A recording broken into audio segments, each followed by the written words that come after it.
Salut à tous, c'est Loïc, bienvenue sur Tuber5. Aujourd'hui, une nouvelle vidéo où on va parler des résultats de la vente Arcurial qu'il y a eu cette année au Rétromobile. Alors, pour que ça soit plus sympa, je vais le faire sur Skype avec mon pote Nico qui habite à Londres. Allez, c'est parti! Voilà, alors là je me retrouve avec mon pote Nico. Salut à tous. Alors Nico qui est passionné des voitures en général, mais plus particulièrement des voitures, on va pas dire moches, mais originales. Non, pas moche, atypique. Alors ce qu'on va faire, c'est que là je suis sur le catalogue Arcurial, qui coûte 80 € d'ailleurs au passage. Ah quand même. Ouais, 80 € le truc, c'est de l'arnaque. Et donc ici on a les estimations. Et ce qu'on va faire, c'est qu'on va les comparer avec les prix réels de vente. On va pas faire toutes les voitures, hein, je vous rassure, parce que je crois qu'il y en a à peu près 160. On va juste faire les plus intéressantes. Alors on va commencer par une 2 chevaux, et pas n'importe quelle 2 chevaux, puisque c'est une AZ Rally, estimée quand même entre 18 et 28 000. Hein. Ah quand même. C'est une belle voiture alors. Alors si je dis pas de conneries, les AZ c'est les toutes premières là, tu sais qu'on la capote qui descendent jusque derrière là. Les toutes premières, c'est pas celles qui ont un seul phare? Ouais, alors celles qui ont qu'un phare, tu sais, c'est les protos là qui étaient planqués pendant la guerre dans les greniers là. Mais là c'est vraiment une des premières qui a été commercialisée. Et donc elle a été estimée entre 18 et 28 000, elle s'est vendue 15 500. Donc du coup elle s'est vendue sous l'estimation. Mais ça a l'air d'être le prix généralement observé, non? Peut-être, hein. Bon, ce qu'il faut retenir c'est qu'ils ont un peu surévalué celle-là. Alors après on a une Méhari 4x4. Alors moi je suis fan. Ça m'étonne pas. Alors elle est estimée entre 25 et 35 000. Ah, quand même. Et du coup vendue 38 000, au-dessus de l'estimation. Je sais pas ce que t'en penses Nico, mais je trouve ça hyper cher pour une Méhari. Bah je pense que c'est à cause de la couleur, hein, originale. Bon, non, je pense pas que ça soit à cause de la couleur, parce que la couleur elle est quand même classique. Non, par contre elle a l'air vraiment en très bon état, donc c'est sûrement pour ça. Et bon bah on va dire que les Méhari on le vend en poupe. Tout à fait.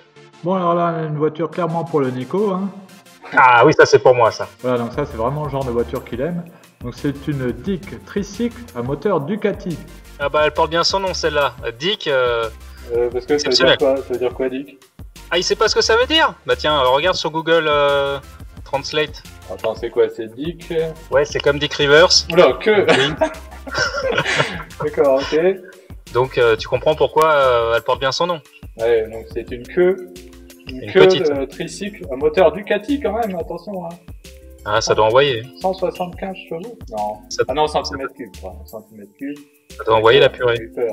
Alors du coup, estimé entre 10 000 et 15 000, c'est pas cher en plus. Moi je trouve que c'est pas cher, hein. Moi je l'aurais acheté. Et elle s'est vendue 10 000, sans réserve. Ah, il a fait une bonne affaire. Ouais, enfin en même temps, c'est pas trop combien ça vaut, un truc comme ça. Moi j'aime bien les couleurs sur les côtés, là, vert kaki. Ça m'étonne pas. Alors là, attention, là on a le gros de la vente. Avec cette Alfa Romeo 8C 2900B Touring Berlinetta. Ça c'est une voiture que j'aime beaucoup parce que c'est une 8C. Alors moi je connais la 8C, la récente, hein, qui est magnifique. Ouais. Alors celle-là elle est superbe aussi, hein, avec son style art déco. Alors attendez, je vais vous trouver une photo où on la voit entière. Voilà, c'est vrai qu'elle est magnifique cette voiture. Ce que j'aime bien c'est cette espèce d'aération derrière là. Ah, le sèche-serviette. Ouais. Pratique. Ouais, l'espèce de grille-pain là. Mais ouais, c'est vrai qu'elle est magnifique cette voiture. Alors attends, je vais trouver d'autres images. Ah voilà, puis là on voit bien donc le sèche-serviette. Alors je sais pas si ça a une utilité ou si c'est un effet de style. C'est un style, hein, ouais. Enfin en tout cas elle est superbe hein, cette voiture. Elle est aérodynamique. Ah, la vue du dessus elle est terrible. Alors elle a été estimée combien du coup? Alors attends, je remonte. Moi je dirais 500 000. Oula, t'en es loin hein. Alors pour info, je crois que c'était l'Alpha... Enfin, que c'est l'Alpha du coup la plus chère du monde. Oula. Voilà, donc estimé entre 16 et 22 millions d'euros. Ah ouais. Vendu 16 745 600. La vache. Donc finalement légèrement dans la cote basse de l'estimation. Ouais, mais c'est quand même une Alfa Romeo à 16 millions. Ah bah oui, hein, c'est l'Alpha la plus chère hein, de toute façon. Bon alors après on a encore un truc qui devrait te plaire. Ah. Volkswagen 166 Schwimmwagen. Oula. Bon alors attention, j'ai fait allemand LV1. Schwimm, ça veut dire nager. D'accord, donc c'est une voiture qui nage? Ouais, si on veut, c'est une amphibie en fait. Et alors, estimé entre 90 000 et 120 000 euros. Moi, je trouve ça énorme. Bah, surtout pour un buggy en plastique. Hein. Ouais, enfin, je pense pas qu'elle soit en plastique, mais en tout cas, je trouve ça énorme. Alors, on va regarder combien elle s'est vendue, du coup. Ah bah, dans la fourchette haute, hein, 119 000. Ah, la vache. Ah, c'est énorme pour un... Pour un Zodiac à moteur, ouais. Alors, on va juste balayer comme ça parce qu'il y en a trop. Alors, là, il y a une Mercedes 500K invendue. Pareil, Hispano Suiza, il y a pas mal d'invendus, hein, quand même. Même des Bugatti, hein. Alors pourquoi? Parce que les prix ont été trop chers Je sais pas combien elle a été estimée. Mais de toute façon, le marché se calme, hein, on le voit. Ouais, ça s'est calmé, hein, ça augmente plus comme ça augmentait à un moment. Alors certaines augmentent toujours, hein, comme les Youngtimer, mais tout ce qui est plus classique, on va dire Ferrari, Porsche, tout ça, ça s'est bien calmé, voire à la baisse, légèrement. Donc n'achetez plus, attendez. Il y a vraiment que les modèles rares ou vraiment d'exception qui continuent à grimper. Alors même là, on a une Bugatti Type 57 C Cabriolet Gangloff, elle n'a pas été vendue. C'est fou ça, elle est magnifique cette voiture. Bah ouais, alors même là, regarde, une Bentley Royale, elle aurait été estimée entre 300 et 500 000, eh bien invendue. Alors je trouve qu'elle ressemble beaucoup moi à la Bugatti Royale, la coupée Napoléon. Voilà, donc on voit qu'il y a quand même pas mal d'invendus. Là, l'Alfa Romeo 6C. Ah tiens, invendu aussi la Bugatti Type 51 Grand Prix. Ah, j'adore cette voiture là. Il me semble que c'est une de tes préférées, Loïc. Ah ouais, tout ce qui est voiture de course avant-guerre, j'adore. Ah alors celle-là justement je voulais la regarder, donc c'est une Bugatti Type 57 Atlantique. Alors en fait c'est une copie sur base d'une vraie Type 57 modifiée. Alors qu'est-ce que ça veut dire modifié? Eh bien en fait ils sont partis d'un vrai châssis de Type 47, enfin d'une Bugatti Type 57, et ils ont transformé la carrosserie pour qu'elle ressemble à une Type 57 Atlantique. Ah oui, elle est jolie. Hein. Ah bah de toute façon pour moi la Type 57 SC Atlantique c'est la plus belle voiture du monde. Et du coup vu que c'est à la base une vraie Bugatti, elle a quand même une certaine valeur. Alors on va regarder combien elle a été estimée. Voilà, donc estimée carrément entre 800 000 et 1 200 000. Donc c'est quand même énorme. Alors évidemment beaucoup moins que les vrais Type 57 SC Atlantique qui tournent autour des 30 millions d'euros, mais quand même. Alors du coup combien elle s'est vendue? 852 000 euros. Ah, pile poil sur la fourchette. Ouais, donc fourchette basse hein, d'ailleurs. Hein. Il devait y avoir qu'un seul surenchérisseur, hein, je pense. Ouais, il devait pas se battre pour l'avoir. Hein. Alors j'ai pas vu cette vente, j'en ai vu d'autres mais pas celle-là. Donc là on peut voir qu'il y a beaucoup d'invendus. Hein. Ouais. Ouais, alors les invendus, c'est pas forcément des voitures qui coûtent cher, hein. Ça peut être aussi des voitures abordables, mais dont personne ne veut. Alors en fait, ça veut pas dire que personne en veut, ça veut dire qu'elle a pas atteint son prix de réserve. Alors, ah bah là, tiens, c'est marrant d'ailleurs. Alors celle-là, invendue alors qu'elle avait pas de prix de réserve. Alors ça, c'est rare. Ça veut dire que personne n'a enchéri. Bah oui, c'est ça qui est fou. Alors je sais pas combien ils ont commencé, mais ils commencent toujours en dessous l'estimation basse. Et là, donc ça veut dire que vraiment, il n'y a eu aucune enchère donc, sur cette Renault Frégate Ondine. C'est dingue. Ouais, mais alors, c'est quoi le prix, prix, comment dire, d'annonce, d'accroche? Alors c'est vrai que du coup, j'ai pas expliqué ce qu'était un prix de réserve. Un prix de réserve, en fait, il est fixé par le vendeur. Et c'est un prix en dessous duquel il ne vendra pas la voiture. Donc si les enchères atteignent pas ce prix de réserve, la voiture n'est pas vendue. Par contre, si elle est vendue sans prix de réserve, ça veut dire que le vendeur la vend à n'importe quel prix. Tiens, alors là, on a une DS qui s'est vendue 27 000 euros. Je trouve ça énorme pour une DS. C'est énorme, je sais pas, c'est comme une voiture mythique, hein, non? Ouais, enfin ça reste une DS, quoi, une voiture populaire. Donc moi je sais que je mettrais pas 27 000 euros dans une DS. Moi je pense que dans quelques années ça va coûter encore plus. Hein. Ouais, alors c'est vrai que c'est une voiture qui rappelle des souvenirs d'enfance à pas mal de personnes encore, hein, donc c'est pour ça qu'elle a de la cote. Mais je pense que ça va baisser au bout d'un moment parce que tous ces gens-là, bah, ils vont vieillir et un jour ils vont mourir aussi. Hein, donc la cote va baisser à terme, hein, je pense. Hein. Voilà, un peu comme les tractions se vendent pas très cher en ce moment parce que les gens qui ont connu ces voitures-là, soit ils sont trop vieux ou alors malheureusement ils sont décédés. C'est vrai, mais la DS elle a quand même la particularité d'être avant-gardiste. Ouais, mais la traction aussi était avant-gardiste, hein. Première traction avant. Hein. Tout à fait. Donc bon, l'avenir nous le dira. Alors après, qu'est-ce qu'on a là? Tiens, là on a une Citroën ID Cabriolet par Chaperon à 226 000. C'est énorme. D'habitude, les DS cabriolets, ça tourne autour de 150 000 par là. Alors là, c'est une idée, je sais pas si ça change quelque chose. Tiens, alors après, on a ce combi Volkswagen, là, il s'est vendu 143 000 euros. Waouh! Ouais, c'est ceux qui ont plein de fenêtres, là. C'est les plus cotés, ceux-là. Ah, tiens, on a une coccinelle, là, type 11D. Alors, je sais pas ce que ça veut dire, ça. Vendu 41 000. À mon avis, c'est une spéciale, celle-là. Ah, tiens, une voiture pour Nico, là, de Mr. Schmidt. Celle-là, c'est l'une de mes préférées. Voilà, alors on va pas regarder forcément les estimations pour chaque voiture parce qu'il n'y a pas forcément d'intérêt. Là, par exemple, on s'en fiche de savoir combien elles étaient estimées. Et donc là, elles sont parties à 35 000 euros. Et tiens, là, regarde, c'est marrant, là, les deux sont vendus exactement au même prix. Et c'est bizarre, ça. À mon avis, c'est une erreur. Ça fait cher, la mobilette. Hein. Alors là, on a une Isetta, là, c'est pareil, ça, c'est une voiture pour Nico, ça. Ah, Isetta, combien? 40 000. Et donc ces voitures-là, donc la porte, elle s'ouvre sur le devant et il y a le volant qui est sur la porte. Incroyable ça. Alors tiens, une Mercedes 300 SL invendue. Elle est estimée entre 1 100 000 et 1 300 000. C'est un roadster en plus. Alors sachant qu'une coupée ça vaut à peu près 1 million, une roadster forcément ça vaut un peu plus. Donc l'estimation était pas mal, et bien elle s'est pas vendue. Donc ça c'est un signe que la tendance est à la baisse. La bulle a éclaté. Non, on peut pas vraiment dire ça, c'est juste c'est une légère baisse en fait. Alors après, qu'est-ce qu'on a d'intéressant? Ah tiens, les Alpines. Alpine à 310, 41 000. Donc ça a augmenté un petit peu, même si j'ai pas trop suivi l'évolution de la cote des Alpines. J'aime bien le design de la 310, moi je la préfère même à la 110. Avec ses formes taillées à la serpe. Ah bon, je préfère la berlinette. Ah bah d'ailleurs la berlinette elle s'est bien vendue, hein, là, 133 000. Moi je trouvais que la cote avait légèrement baissé ces derniers temps. Est-ce que c'est pas l'arrivée de la dernière mouture qui a fait que les anciennes ont pris de la cote du coup? Ah bah c'est bien possible, hein, du coup ça a fait reparler d'elle. Ah tiens regarde, il y en a une, elle s'est vendue 369 000, énorme. Oh la vache, c'est une version course. Ouais, à mon avis celle-là elle est particulière. Tiens là on a une AX Sport à 14 000. C'est en prix de réserve, hein, ça veut dire que là les prix ont vraiment grimpé. Ça vaut à 10 000, allez. Ah bah c'est clair que moi je mettrais pas 14 000 € dans une AX, hein, ça c'est clair, hein, même une Sport. Hein. Moi j'aime bien la AX donc... Ça m'étonne pas. Hein. Alors tiens, elle était estimée entre 15 000 et 25 000. Oh. Et du coup, elle s'est vendue 14 000, donc tu vois, en dessous l'estimation. Non mais ils sont fous d'estimer ça à 25 000. Alors là, on a quelques Citroën sympas. Donc là, on a une Visa 1000 pistes. C'est pas une chrono, hein. 29 800 €. Alors là, c'est du gros n'importe quoi. Ah ouais, ça fait cher le sticker. Hein. C'est clair. Ouais, ça reprend de la cote, hein, les visas. Hein. Ouais, mais justement, c'est ces voitures-là en ce moment qui prennent de la cote. Mais est-ce que tu mettrais 50 000 dans une BX? Alors justement, à côté, on a une BX 4TC. Alors on va regarder combien elle est estimée, sachant que c'est une voiture vraiment particulière. Hein. C'est là la testostérone. Ouais. C'est clair. Du coup, moi j'ai presque envie de l'aimer cette BX. C'est con, mais c'est comme ça. Elle a quand même 2 logos Citroën sur la calandre. Ouais. Puis t'as vu le nombre de phares? C'est l'époque où ils mettaient les longues portées et tout, là c'est énorme. Tu fais un appel de phare, t'as plus de batterie. Ah bah c'est clair. Hein. Donc du coup, elle était estimée entre 60 et 80 000. Et puis tu vois, bah c'est vendu un petit peu en dessous.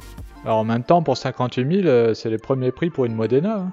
Ouais, mais t'as une BX comme ça dans ton rétroviseur, tu t'écartes à mon avis, hein, non? Ah bah là, tu fais pas le malin. Hein. Ah, alors après, alors là, on a une Aston Martin Vanquish Zagato Shooting Brake. L'estimation est très haute. Hein. Ouais, elle aurait estimé entre 800 000 et 1 million. Et alors là, j'ai regardé les enchères en direct, j'ai été écroulé. Le mec, il commence les enchères à 600 000, et là, personne, pas une enchère. Et le gars il dit personne en veut, ok on passe à la suivante. Et là je suis bien content parce que là c'est clairement un mec qui a spéculé, la voiture elle vient de sortir. Il l'a acheté uniquement dans le but de se faire de l'argent dessus parce que c'est une version limitée à 99 exemplaires. Et en fait il l'a pas vendu, et bien fait pour lui, les spéculateurs dehors. Ah oui, alors là on a 3 Serenissima, donc on va en parler. Ah oui. Alors ici on a d'abord la version Spider, exemplaire unique. Alors moi je la trouve magnifique, hein. Je sais pas ce que t'en penses Nico. Ouais, moi pareil, hein. Franchement c'est vraiment les voitures à l'italienne, un peu à la Miura, exceptionnelle. Ah ouais, elle est super belle. Et donc celle-là c'est un modèle unique estimé entre 1 300 000 et 1 800 000 €. Et alors là les ventes se sont envolées, moi-même j'étais sur le cul, elle a atteint 4 200 000 €. Non. Ah ouais, là ça s'est vraiment envolé. Mais le pire c'est qu'il n'y en avait pas qu'une seule. Oui, donc après il y avait les coupés. Les coupés sont partis à 450 000 € à peu près. Alors là, on commence à arriver dans des voitures que je connais mieux. Alors après, qu'est-ce qu'on va regarder? Alors moi, j'aime beaucoup la Alfa Romeo SZ coupée. Ah bah du coup, on va la regarder. Donc elle s'est vendue 65 000. Je pense que c'est le prix. Et ça m'étonne pas que t'aimes bien. Les phares carrés. Alors la SZ, donc c'est dessiné par Zagato. Hein. Donc là, ouais, tu vois, on est dans le bas de l'estimation. Alors moi perso, j'ai vraiment du mal avec cette voiture. Moi j'aime bien, ouais, la couleur, le pavillon de toit couleur noire, c'est sportif. Alors là on a une Aston Martin DB4 qui est quand même mythique, invendue. Et là à côté on a une Ferrari 275 GTC, invendue également. Ah bon? Ouais. Alors là on a une Ferrari 512 TR, vendue 125 000. Ça m'a l'air donné ça, non? Ouais, alors là on a une preuve que le marché est à la baisse. Parce que 125 000 c'était le prix d'une Testarossa il n'y a pas si longtemps. Et une 512 TR ça a toujours plus coté qu'une Testarossa parce que c'est plus rare déjà, c'est beaucoup plus évolué. Moi je la trouve même beaucoup plus belle. TR ça veut dire Testarossa? Oui c'est ça, ouais. Donc elle a été estimée entre 120 et 150 000, hein, donc là on est parfaitement dans les clous. Alors là on a une Super 5 GT Turbo qui s'est vendue 27 400 €. Donc ça c'est typique des Youngtimers. Hein. Alors Alain Oreille, je sais pas... Ça marche. Il est con. Non, je sais pas ce que c'est Alain Oreille, ça doit être une version spéciale. Moi je trouve ça excessif. T'aurais mis combien dedans toi? Bah j'aurais mis, je sais pas... 15 000? Non, même pas, non, moins de 10 000 là-dedans, hein, pas plus. Mais bon, c'est ce qu'on disait tout à l'heure, hein, ce genre de voiture continue à monter. Tiens là, regarde, une BM 2002 Turbo, 95 000. Ah oui. C'est énorme. C'est énorme, ouais. Mais moi j'aime bien. Tiens, alors là on a une voiture intéressante. Une Testarossa Mono Specchio, tu sais, c'est la toute première là qui avait les rétroviseurs en position haute. Ah oui, exceptionnel. Je me rappelle dans Deux flics à Miami, il y avait ça aussi. Ouais, alors par contre, avec un seul rétro comme ça en position haute, moi je trouve ça assez moche. Ça c'est moche, ouais. Mais par contre, vu que c'est la première Testarossa, qu'elle est assez rare, ben, elle est assez cotée. Alors là, celle-là a été estimée entre 175 et 225 000 €, et ben elle est invendue. Ah. Mais de toute façon, les Testarossa sont en légère baisse en ce moment. Hein. Ici, une 365 GT4 Berlinetta. Alors attention, c'est pas une 512. Moi je croyais que c'était une 512. Non, alors un moyen assez simple de la reconnaître de l'arrière, c'est qu'elle a carrément 6 feux à l'arrière. Ah oui, d'accord, ouais. C'est une bonne méthode. Voilà, et donc elle est invendue. Alors après, on a une Ferrari 348 GTS. Alors GTS, c'est la version la plus aboutie de la 348. Il y a eu pas mal d'améliorations, notamment la fiabilité. Elle fait 20 chevaux de plus. Normalement, c'est la seule à avoir les bas de caisse peints. Les TS ont les bas de caisse noirs. Et donc du coup, elle cote plus. Et celle-ci, on voit, elle s'est vendue 72 000 €. Alors là, à côté, là, tu vois, on a une 328 GTS qui s'est vendue 96 000 €. C'est pas mal pour une 328. Alors, sachant qu'il y a pas mal de versions différentes, hein. Il y en a injection, carbu, etc. Suivant aussi la carrosserie. Donc les prix peuvent vraiment varier. C'est la fourchette haute ou pas parce que j'ai l'impression que les Ferrari se vendent à la fourchette haute de leur estimation. Alors ouais, si on regarde, elle est estimée entre 80 et 100 000, ouais, donc elle s'est vendue dans la fourchette haute. Alors celle-ci, là, j'ai été étonné, donc une 348 Spider, 1146 exemplaires seulement, hein, donc c'est la version cabriolet de la 348. J'avais déjà vu des annonces à plus de 100 000 €, même 150 000 €. Alors je trouvais l'estimation assez basse, moi, entre 50 et 70 000 € pour une Spider. Et j'avais pas tout à fait tort parce qu'elle a dépassé l'estimation, elle s'est vendue 83 000 €. Et ça a quand même baissé quand on regarde à ce que j'avais vu comme annonce, il y a quelques années. Alors tiens, là, intéressant, là on a la première Countach, la Periscopio. Alors c'est quoi une Periscopio? Alors Periscopio, c'est parce qu'elle a un périscope. Ah bon? Comme les sous-marins. Ouais, comme dans les sous-marins. Alors en fait, on a un jeu de miroir. Et alors oui, là on le voit pas parce qu'en fait c'est seulement sur le prototype. Mais ça a gardé le nom. Sur la version de série, on a un rétroviseur standard parce que pour des questions d'homologation, tout simplement. Alors là, voilà, on le voit un petit peu sur le toit. On voit pas bien sur les photos, mais il y a une fente en fait pour laisser le périscope. Et du coup, ils ont gardé cette fente sur la version de série. Et donc, si on regarde, elle est invendue. Alors je crois qu'elle a été estimée autour du million. On va regarder. Ouais, c'est ça. Et du coup, bah voilà, invendu. Pourtant, 1 million, c'était pas déconnant pour une Periscopio. Alors après, on a une Lamborghini Espada invendue. Alors, elle était estimée entre 150 et 180 000. Bah, ça devait être de trop, du coup. Alors là, faut aimer le design. Hein. Même moi, je suis pas sûr du design. Hein. Mais par contre, c'est une voiture qui est plutôt pratique, hein, parce que je crois qu'elle a 4 places. Ouais, elle a 4 places et surtout, elle a le V12 de la Miura. Hein. Voilà, donc elle est quand même pratique. Elle est moche, mais je trouve qu'elle est fonctionnelle, on va Pour dire. le coup, on est d'accord, elle est moche. Et il y a quelques années, ça valait que 30-35 000. Hein. Tiens, alors après, on a une 512, 238 000. Alors après, on a une 599 GTB en boîte manuelle. Alors ça doit se compter sur les doigts de la main. C'est hyper rare. Et en plus, dans un bleu Tour de France magnifique. Voilà, alors elle était estimée entre 300 et 400 000, ce qui est pas déconnant vu la rareté de la voiture. Mais ça devait être de trop parce qu'elle est invendue. Alors après, encore 2 invendus, une Aston Martin Vanquish et même la Porsche Carrera GT là, invendue. Les récentes, elles ont pas eu la cote hein, dans cette vente. Invendu parce que trop cher à mon avis. Bah, de toute façon, c'est toujours ça. Hein. Ouais. Mercedes SLR Stirling Moss, 75 exemplaires seulement, parti à 2 600 000. BMW Z1 estimé entre 40 et 50 000. Et alors, elle est partie à 59 000. Donc là, elle a dépassé l'estimation. Comme quoi, là, c'est typiquement le genre de voiture qui prend de la cote en ce moment. Tu te rends compte, elle date de 1990, hein, quand même, cette voiture. On dirait qu'elle date des années 2000. Ouais, c'est vrai qu'elle a bien vieilli. Et d'ailleurs, elle était en avance sur son temps parce que pour ceux qui connaissent pas la Z1, la porte là, elle rentre dans le bas de caisse carrément. Donc là, pour ouvrir la porte, on appuie sur un bouton et électriquement, elle descend dans le bas de caisse. D'ailleurs, on peut voir que la hauteur là, elle est énorme. En fait, ta porte, c'est ta vitre en fait. Non, en fait, c'est en gigogne. T'as la vitre qui rentre dans la porte et après la porte, elle rentre dans le bas de caisse. Et alors là, tu vois, là, on a une 911 de 74 là, invendue. Alors les Porsche, elles sont en train de rebaisser légèrement parce qu'en fait, elles avaient trop monté.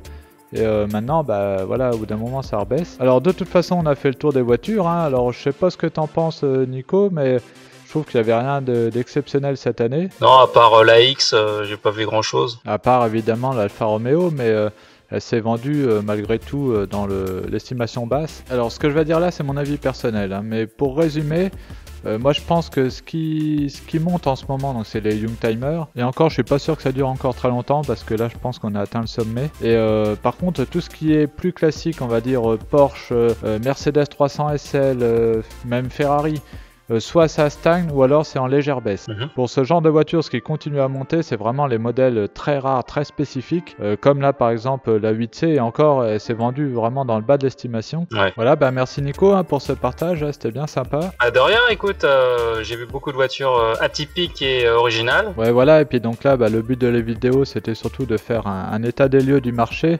Et pour ça, les ventes aux enchères, c'est pas mal. L'état de marché, là, donc il est plutôt calme, hein, donc ne vous précipitez pas. Ouais, alors d'une manière générale, alors ça c'est que mon avis, hein, ça n'engage que moi. Mais pour moi, la spéculation est terminée en fait, hein, les spéculateurs sont partis sur la plupart des marchés. Du coup, il reste plus que les passionnés qui savent combien valent réellement les voitures et du coup, forcément, les prix baissent. Bon bah voilà, c'est fini pour cette vidéo, j'espère que vous a plu. Dites-moi dans les commentaires si ce genre de vidéo vous plaît. Surtout, n'oubliez pas de mettre un pouce bleu, de partager, de vous abonner. N'oubliez pas que je suis aussi sur Facebook, Twitter, Instagram. Et on se retrouve à très bientôt dans toute berzingue. Allez, salut!